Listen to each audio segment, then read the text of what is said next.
कहानी गूंज। रात के ठीक 1 बजे तेज बारिश और कड़कड़ाती बिजली में अपने घर की बालकनी में खड़ी सुमन खोई खोई कुछ सोच रही थी। अंदर आ जाओ ना। उसके घर के अंदर से आवाज आती है। तब भी सुमन काले अंधेरे में खड़ी न जाने किसका इंतजार कर रही थी, जिसमें से एक औरत अपने 2 बच्चों के साथ उसके पास वाले घर में लाल रंग की एक कार से उतरती है और बारिश में भागती हुई सामने वाले घर में चली जाती है। हेलो, कौन? मेरा कुछ सामान तुम्हारे पास है, लौटाओगे नहीं? आपका क्या सामान? कौन है आप? और मैं तो इस घर में कुछ सेकंड्स पहले ही आई हूँ। आपको यहाँ का नंबर कैसे पता चला? मम्मी, हो सकता है कि जो फैमिली यहाँ पहले रहती हो, ये कॉल उनके लिए हो। नहीं नहीं, ऐसा नहीं है।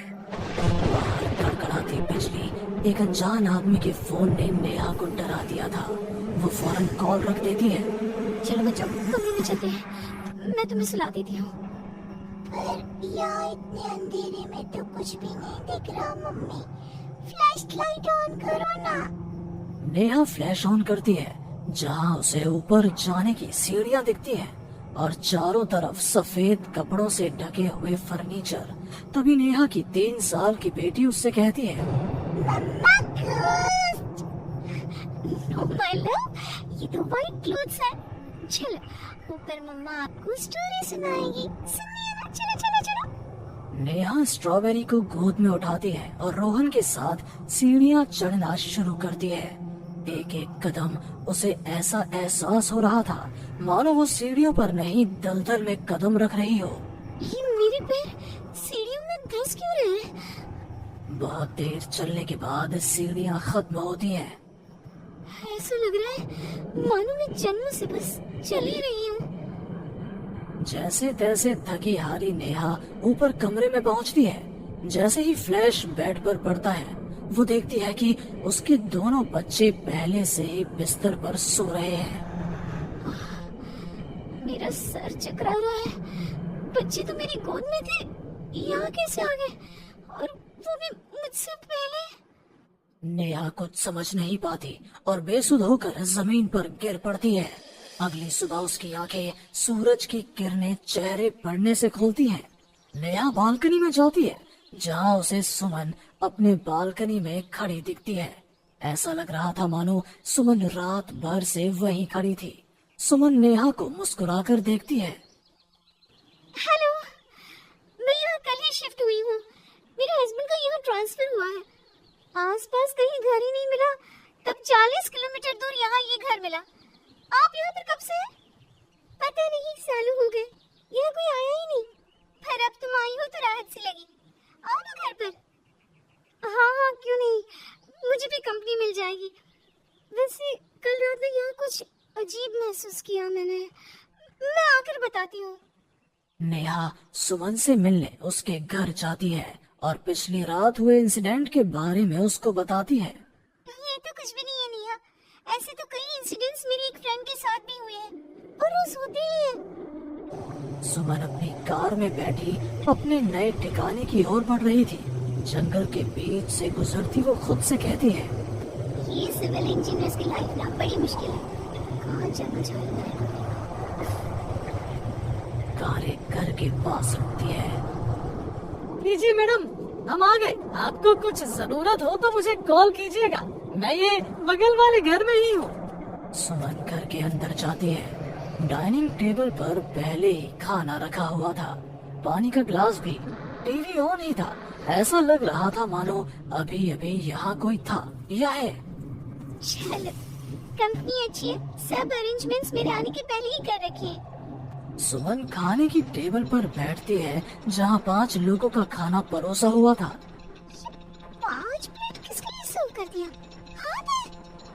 सुमन अपनी प्लेट से खाना शुरू करती है और उसी वक्त बाकी 4 प्लेटों से भी खाना गायब होने लगता है।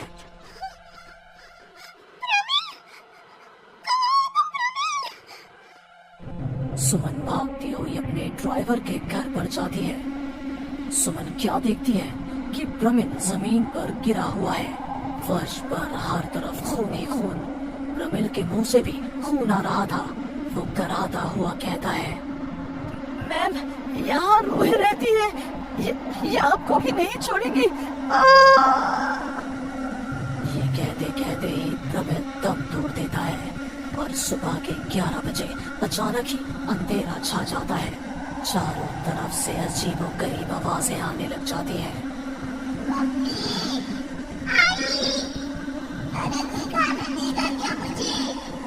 अरे जो सुनिए ना, प्लीज मुझे मत मारो, पापा बचाओ। सुमन अपने दोनों हाथों से अपने कान को बंद कर लेती है और जोर जोर से चीखती है। अचानक एक सन्नाटा चारों ओर फैल जाता है। सुमन प्रमिल के घर से बाहर निकलती है। चारों ओर घुप अंधेरा, वो भी कुछ देख नहीं पाती और वापस अपने घर की ओर लौट आती है।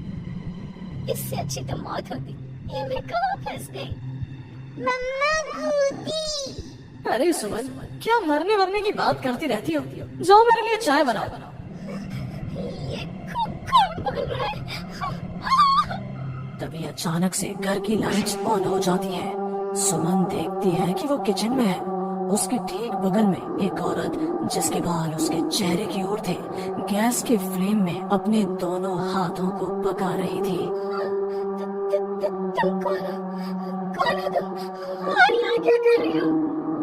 इनको बहुत पसंद है मेरे हाथों का खाना, तुम्हें भी चखवा दूं क्या?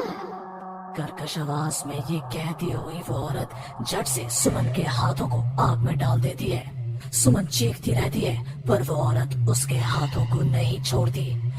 तुम्हारे पेट में एक बच्चा है ना, सूंघ लिया मैंने। और औरत ये कहती सुमन के पेट पर हाथ फेरने लग जाती है और उसके पेट में हाथ डालकर मांस का टुकड़ा बाहर निकाल कर खा लेती है। मेरा बच्चा। ये तो कुछ भी नहीं, उधर देखो। वो औरत दीवार की तरफ इशारा करती है।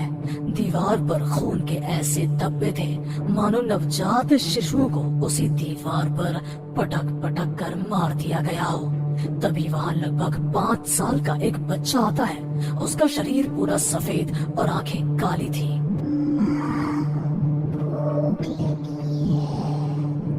वो औरत अपने आग में सेके हुए हाथ को वही पास में बड़े चाकू से काटकर बच्चे को खाने को दे देती है। सुमन तो समझो अब मर ही चुकी थी। इतना कुछ देखने के बाद कौन ही जिंदा रह सकता था। अब उसका शरीर भी गवाही दे रहा था। एक कदम भी चलना मुश्किल था। वो दीवार को पकड़ पकड़ कर बाहर हॉल में आती है, जहाँ डाइनिंग टेबल पर 5 लोगों को बैठा देखती है। बिना सर का एक आदमी टेबल पर अपने बीवी और 3 बच्चों के साथ बैठा था। सभी सुमन की ओर देखते हैं। मम्मी, तुम मेरी मम्मी बनोगी। क्या हमारी जैसी बहुत सी लगेगी।